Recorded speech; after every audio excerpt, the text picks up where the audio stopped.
Have you ever looked at your life, the one you so carefully built, and realized it was all a lie? A beautiful, perfect house of cards built on a foundation of deceit.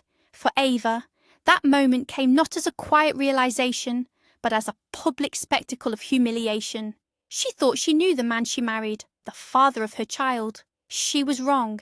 This is a story about the price of betrayal, the shadows that lurk in a small town, and the terrifying discovery that the monster you're running from might be the one you once promised to love, honor, and cherish.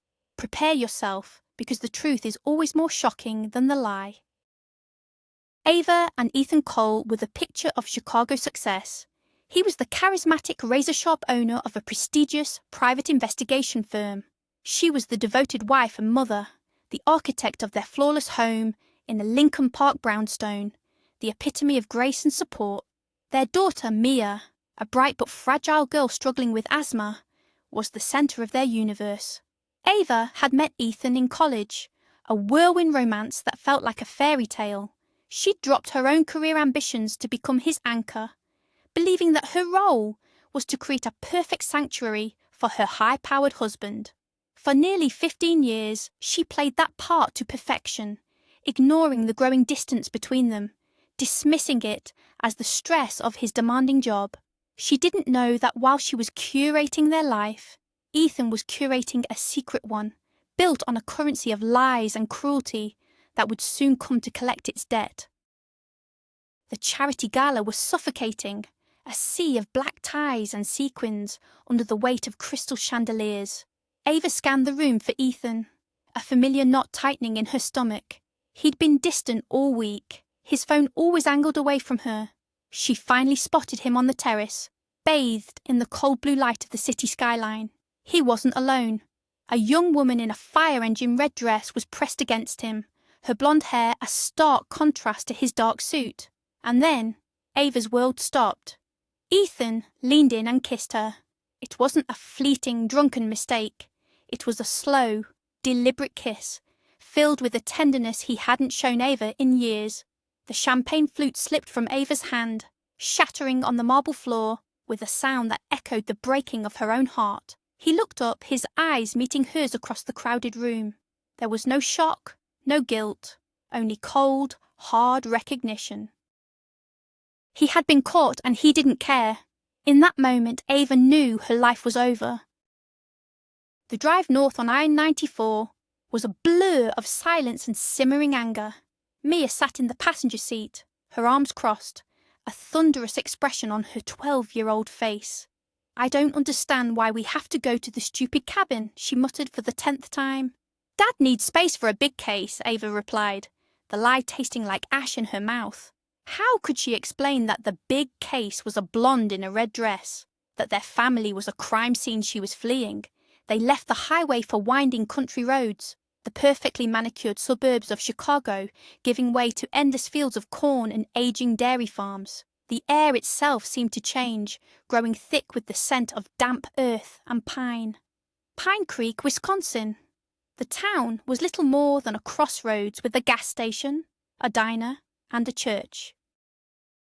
The cabin, a property inherited from a great-aunt, was even more remote, hidden down a gravel road at the edge of a dark, still lake. As she pulled up to the dilapidated A-frame, peeling paint and a sagging porch, the full weight of her decision crashed down on her. This wasn't an escape, it was a prison. The first night was a symphony of unfamiliar sounds, the creak of the floorboards, the lonely call of a loon across the lake, the rustling of some unknown creature in the woods. Every noise felt like a threat. Ava lay awake, staring at the water-stained ceiling, while Mia slept fitfully in the next room, her inhaler on the nightstand beside her. The silence was worse than the noise. In Chicago, there was always the hum of the city, a constant reminder of life. Here, the silence was a vast, empty space that her thoughts rushed to fill. Ethan's face on the terrace, the casual cruelty in his eyes, the years she had dedicated to him, erased in a single moment. She felt a terrifying sense of vertigo, as if she had been orbiting a sun that had suddenly vanished, leaving her to spin out into the cold, empty darkness. She wasn't just a wife or a mother anymore. She was nothing, a ghost haunting a rundown cabin in the middle of nowhere. Morning brought no relief, only a harsh, grey light that revealed the cabin's every flaw. Dust motes dancing in the air, cobwebs in the corners, a faint smell of mildew. Needing supplies and a dose of civilization, Ava drove into Pine Creek. The town felt like a movie set from a bygone era. Men in flannel shirts and worn jeans nodded as she passed, their gazes lingering with open curiosity. The general store was a cluttered treasure trove of canned goods, fishing lures, and local gossip. The woman behind the counter, a formidable figure with a helmet of grey hair and a name tag that read, Brenda, watched Ava with the piercing eyes of a hawk. "You must be the one in the old Miller place," Brenda stated, not asked. "Haven't seen anyone up there in years." Ava felt like an alien under a microscope. She bought milk, bread and coffee, the simple transaction feeling like an interrogation. As she left, she heard Brenda's voice boom to another customer. "City folks, never last the winter." The words sent a chill down her spine. A week later, Ava was weeding the overgrown flower bed in front of the cabin when Brenda appeared at the end of her driveway, holding a freshly baked pie. "Thought you could use some welcoming," she announced, her sharp eyes taking in everything, from the pile of garbage bags to the look of exhaustion on Ava's face. Within minutes, Brenda had installed herself at the rickety kitchen table, a fountain of unsolicited information. She knew who was feuding with whom, whose well was running dry, and who was having an affair with the mailman. "You'll want to be careful around here," Brenda said, leaning forward conspiratorially. "Not everyone is what they seem." She then launched into a detailed breakdown of the town's most notable residents, her voice dropping to a dramatic whisper as she spoke. Ava, despite herself, was captivated. It was the first real human connection she'd had since the gala, a bizarre and welcome distraction from her own misery. "Now, you see that cabin way on the other side of the lake?" Brenda pointed a flour-dusted finger out the window. "That's Liam's place. Stay clear of him." Her voice was low and serious. "He did time. Killed his wife, they say. Got out early on a technicality." Ava felt a prickle of fear. "And then there's the girl, Chloe," Brenda continued, her eyes gleaming. "Lives in that old shack at the edge of the woods. Just showed up one day, months back. Strange one. Never talks. Folks say she's running from something, or that she's just plain crazy." Brenda sat back, satisfied with her dramatic delivery. A murderer and a madwoman for neighbours. Ava's heart sank. She had fled a sophisticated monster in a tailored suit, only to land in a backwoods horror story. The pie on the table suddenly seemed less like a welcome gift and more like a warning. Ava found herself standing by the lake at dusk, the water a sheet of dark glass reflecting the bruised purple sky. Should she go back? The thought was a constant seductive whisper. She could swallow her pride, forgive Ethan. They could go to therapy. She could pretend that kiss never happened. For Mia. She closed her eyes and saw Ethan as he was when they first met. His easy smile, the way he'd pushed the hair out of his eyes when he was concentrating. He'd made her feel safe, cherished. He'd promised her the world. A flashback, sharp and painful. Their first apartment, barely big enough for the two of them. They'd painted the walls themselves, laughing and splattering each other with cheap latex paint. He'd held her, his hands covered in blue, and whispered, "It's you and me against the world, Ava." When had that changed? When had us become him, with her as a silent, smiling accessory? The lie she'd been living wasn't just about the affair. It was about everything. It was in the way she'd learned to anticipate his moods, carefully navigating his temper. It was in the way she dressed, the way she decorated, the way she cooked, all tailored to his specific, unyielding preferences. He liked her nails a pale, demure pink. Red was tacky. He praised her for keeping a perfect home, yet subtly criticised any expense she made on herself. "You're naturally beautiful, honey. You don't need all that fancy stuff," he'd say, just before approving a $5,000 watch for himself. She had shrunk herself down, piece by piece, to fit into the perfect little box he'd designed for her. And for what? so he could feel powerful, so he could have a stable, predictable home to return to after sleeping with other women. The humiliation she'd felt at the gala was replaced by a slow, burning rage. He hadn't just betrayed her, he had erased her. Pride and rage couldn't pay the bills. The money she'd taken from their joint account was dwindling fast. The thought of asking Ethan for more made her physically ill. There was only one option. The Pine Creek Diner was a local institution, all vinyl booths and the lingering smell of bacon grease. The owner, a tired-looking woman named Barb, hired her on the spot. "Can you carry 2 plates and smile?" she'd asked. Ava nodded. "You start tomorrow." Her first shift was a trial by fire. She spilled coffee on a farmer, mixed up 3 orders, and was pretty sure she was being judged by the entire town. But as she drove home, exhausted and smelling of fried onions, she felt a flicker of something she hadn't felt in years: independence. It was only a few dollars an hour, but it was hers. Money Ethan hadn't given her. Money he couldn't control. Ethan finally called. His voice, usually so confident, was tight with anger. "What is this, Ava? A little vacation? When are you and Mia coming home?" The condescension in his tone was a slap in the face. "We're not," she said, her voice surprisingly steady. "I'll have my lawyer contact yours." There was a moment of shocked silence on the other end. "Your lawyer?" he scoffed. "Ava, don't be ridiculous. You don't have anything. You haven't worked a real job in 15 years. What you going to do? Serve coffee forever? If you try to fight me on this, I will take Mia. And I will win. The courts will see a stable, successful father and a runaway, unemployed mother. Who do you think they'll choose?" The threat hung in the air, cold and sharp. He hung up, leaving Ava trembling, the phone still pressed to her ear. He would do it. He was cruel enough to use their own daughter as a weapon. To Ava's surprise, Mia began to thrive. After a week of sullen protest, the woods and the lake worked their magic. She made friends with a couple of local girls, and they spent their days building forts, swimming, and chasing frogs. The constant, low-grade wheezing that had been the soundtrack to Mia's life in the city seemed to fade in the clean pine-scented air. She was using her inhaler less and less. One afternoon, Ava watched from the kitchen window as Mia and her friends ran laughing through the tall grass, their hair flying in the wind. A deep, protective love washed over her. Ethan was wrong. This wasn't a mistake. She was a good mother. She had brought her daughter to a place where she could finally breathe. This small, crucial victory gave her the strength to ignore the fear Ethan's threat had planted in her heart. She wouldn't let him take this away from them. The old SUV, a relic from her college days, finally gave out on a deserted road miles from town. Ava stood staring at the smoking engine, on the verge of tears. A dusty pickup truck pulled over. The man who got out was tall and lean, with kind, weary eyes that didn't match the town's grim rumours. It was Liam. "Looks like you've got a problem," he said, his voice quiet. Ava tensed, Brenda's words echoing in her head. "I'm fine," she said too quickly.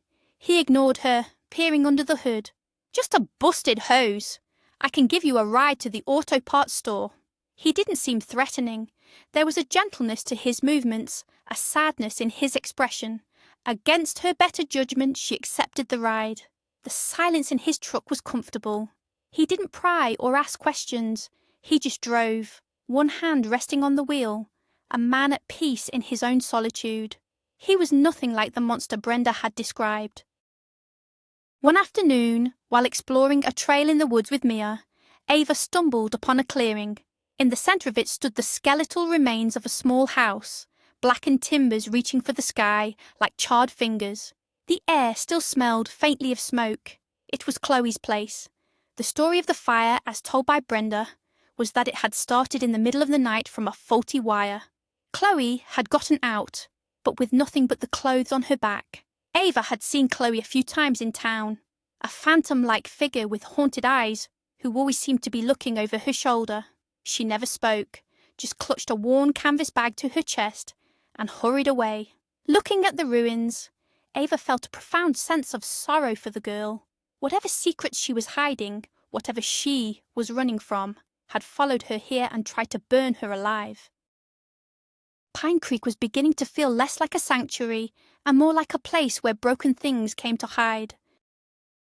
The night of the fire, a fierce thunderstorm had rolled through Pine Creek. Ava remembered being woken by a loud crack of thunder that rattled the cabin's windows. The next morning, the news of the fire was all over town.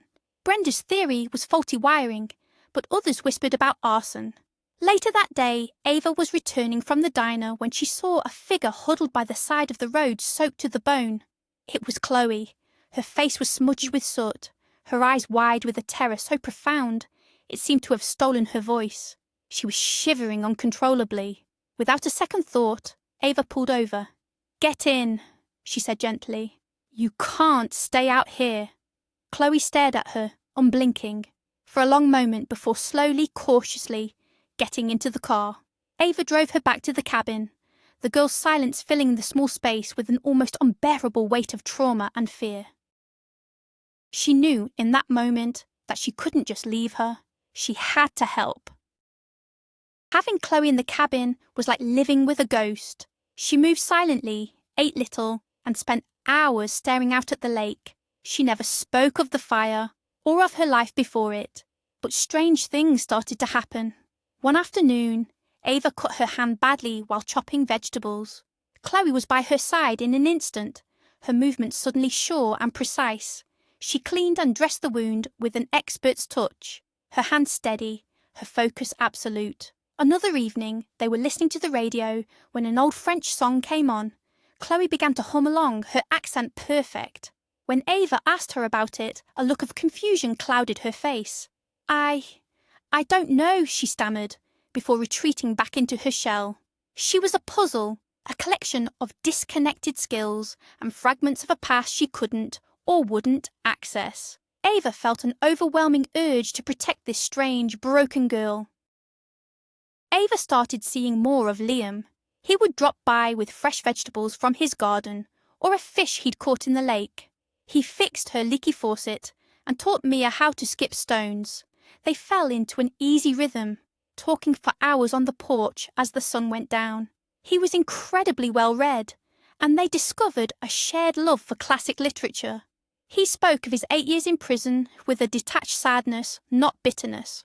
"The worst part isn't the loss of freedom," he told her one evening. "It's being erased. People decide who you are, and you cease to exist as anything else." Ava understood that feeling all too well. She found herself drawn to his quiet strength, his resilience in the face of unimaginable injustice. She started to feel a warmth in his presence, a sense of safety she hadn't realized she'd been craving. It happened on a hot, humid afternoon. Mia and her friends had been playing by the lake. She came running into the cabin, gasping for air, her face pale and her lips tinged with blue. "Mom," she wheezed, her eyes wide with panic. "I can't breathe." Ava's blood ran cold. She grabbed Mia's emergency inhaler and shook it. It was empty. The spare one she always kept in her purse wasn't there. She must have left it in Chicago. Panic seized her, sharp and suffocating.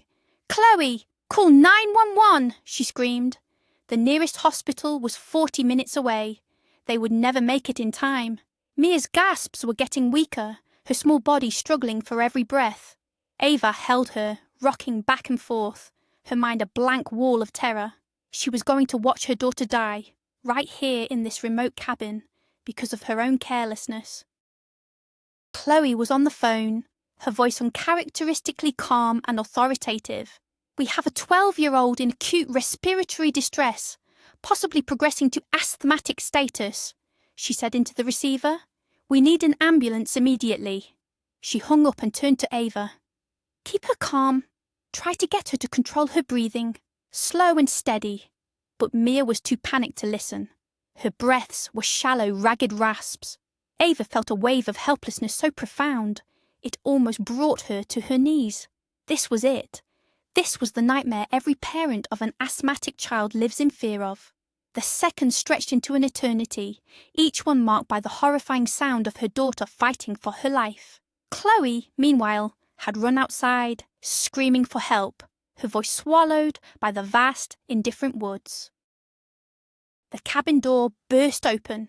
Liam stood there, panting, a small box in his hand.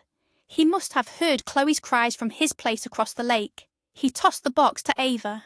It was a new albuterol inhaler. The pharmacy in the next town over had one, he gasped, leaning against the doorframe to catch his breath. Ava's hands trembled as she administered the medicine to Mia. After a few terrifying moments, the colour started to return to her daughter's face.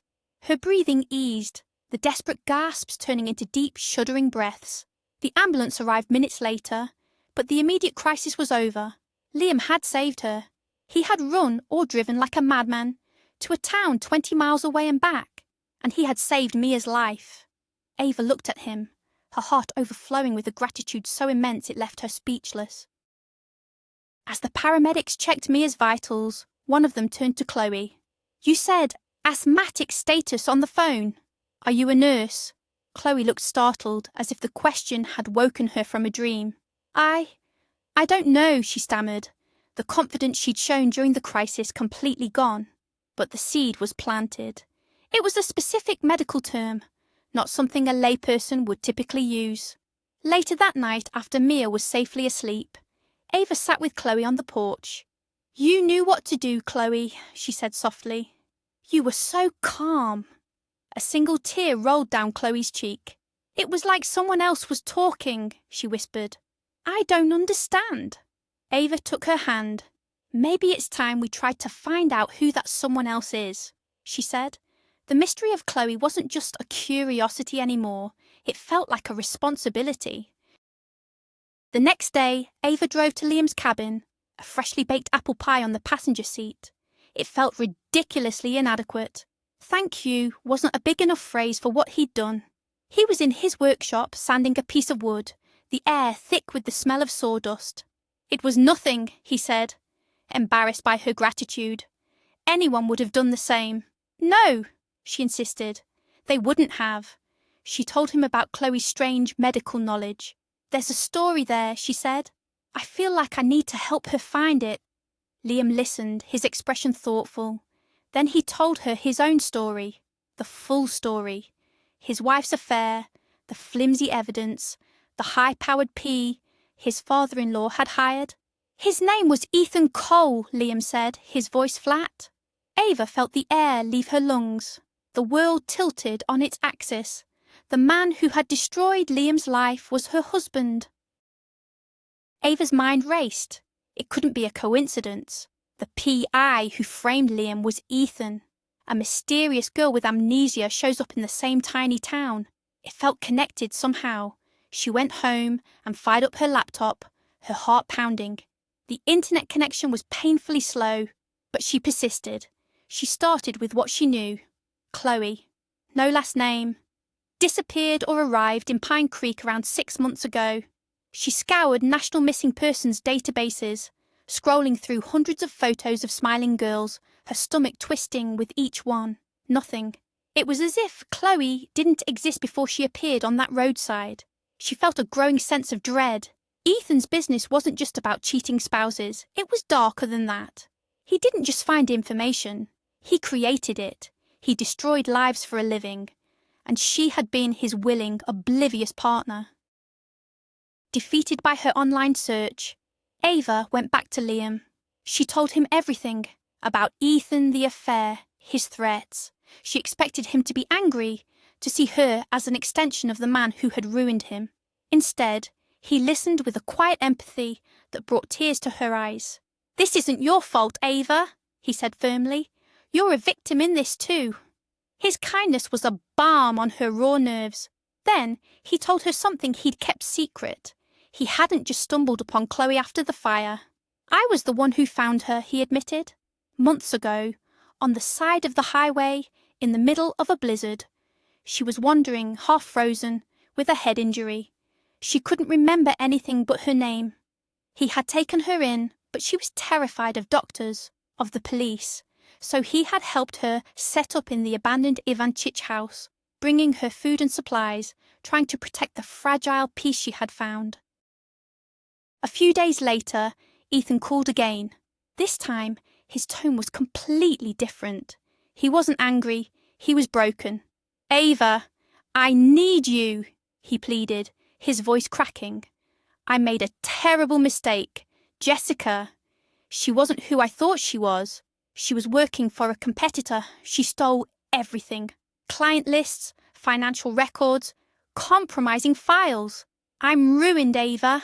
I've lost everything." He sounded like a lost little boy. The powerful, invincible man she had married was gone, replaced by this pathetic, whimpering stranger. A part of her, the part that had loved him for 15 years, ached with pity. "Please," he begged, "come home. I can't do this without you. You and Mia are all I have left." The pull of their shared history, of her role as his saviour and protector, was intoxicatingly strong. She was torn. Liam, a good man who had been wronged by her husband. Ethan, the man she had built a life with, now shattered and alone. She looked at Mia, who missed her father, who missed her home. Was it fair to keep her in this backwoods town, away from her friends, her school, her life? Could she really turn her back on Ethan in his darkest hour? Wasn't that what marriage was? For better or for worse, the worst had arrived, and it was uglier than she could have ever imagined. She felt a dizzying sense of obligation, a deeply ingrained need to fix what was broken. Maybe this was their chance, a chance to start over, to rebuild from the ashes. Maybe his betrayal and ruin were a twisted kind of cosmic reset button for their marriage. She told Liam she was going back. The hurt in his eyes was a physical blow, but he just nodded. "You have to do what you think is right," he said, his voice quiet. She packed their bags, the sense of déjà vu making her nauseous. She was returning to the scene of the crime, willingly. She left Chloe in the care of Brenda, who, for all her gossip, had a good heart and had grown fond of the strange girl. The drive back to Chicago felt like a journey backward in time. The city rose up to meet them, a monolith of glass and steel. As she pulled up to their brownstone, the familiar elegant facade seemed to mock her. She was walking back into the gilded cage, an accomplice to her own captivity. Life in Chicago was a nightmare. The house felt tainted, every room haunted by the ghost of Ethan's betrayal. He wasn't repentant. He was desperate. He was paranoid, volatile, and controlling. He checked her phone, questioned where she went. He wasn't the broken man from the phone call. He was a cornered animal, lashing out at the one person he had left. The love and pity she had felt for him curdled into fear and disgust. This wasn't a man she could save. This was a man who would pull her down with him. She realised with chilling certainty that coming back had been the biggest mistake of her life. One afternoon, while Ethan was out at a meeting with his lawyer, Ava found herself drawn to his home office. The room was his fortress, a place she rarely entered. Her eyes landed on a large generic landscape painting on the wall. She remembered seeing him hang it years ago. On a hunch, born of years of watching him operate, she lifted it. Behind it was a wall safe. Her heart hammered against her ribs. The combination. What would it be? Not their anniversary. Not Mia's birthday. Something important only to him. She tried the date his father had died. Nothing. Then she tried his own birthday. The safe clicked open. Her hands trembled as she reached inside. The safe was filled with files. Not just financial records, but secret case files. She opened the top one. It detailed a strategy to plant false evidence on a political rival. The next one contained blackmail material on a city official. And then she saw it. A thick folder with a name on the tab. Liam Kincaid. Inside was the entire fabricated case against him. Emails detailing payments to a witness. Lab reports that had been clearly altered. It was all there, a step-by-step blueprint of how to destroy an innocent man. Her blood ran cold, but it was the last file that made her stop breathing. It was labelled Asset Containment, Jane Doe. Inside was a photo of a smiling, vibrant young woman. It was Chloe. The file detailed how a wealthy client had hired the firm to procure a companion, and how the situation had gotten out of hand. The last entry read, "Asset has become unstable. Memory wipe administered. Relocated to remote area. Awaiting further instruction." It was a death sentence. Suddenly she heard the front door open. Ethan was home early. He found her there on the floor of his office, the file spread around her, Chloe's photo in her hand. The mask of the broken man fell away, replaced by a terrifying cold fury. "You shouldn't have done that, Ava," he said, his voice deadly calm. He lunged for her, and the world devolved into a chaotic struggle. He was trying to get the files, his hands closing around her throat. A scream tore from her lungs. Just as her vision started to blacken, the office door flew open. It was Liam. He must have driven through the night, a gut feeling telling him she was in danger. He pulled Ethan off of her, and the fight was brutal and short. The police, alerted by a neighbour who heard the screaming, arrived to find a scene of utter chaos. A battered wife, a frantic saviour, and a ruined man sitting amidst the evidence of his many crimes. Ethan was arrested, his empire of lies finally crumbling to dust. The files handed over to the authorities not only led to Liam's full exoneration, but also launched a federal investigation that took down a dozen powerful men. Chloe, whose real name was Dr. Alina Reed, a medical resident they had drugged and abducted, slowly began to heal, her memories returning in painful flashes. A year later, the Wisconsin sun streamed through the windows of the newly renovated cabin. Ava stood on the porch watching Mia and Liam skip stones across the lake. She was no longer a wife, an accessory, or a victim. She was just Ava, a woman who had walked through fire and found her own strength on the other side. She had found her real home, not in a Chicago brownstone, but here in Pine Creek with her found family. Thank you so much for joining us on this incredible journey. If this story moved you, please show your support by hitting the like button, subscribing to the channel, and leaving a comment below. We love hearing your thoughts. And let me ask you this: do you believe a person can truly escape their past, or does it always find a way to catch up to them?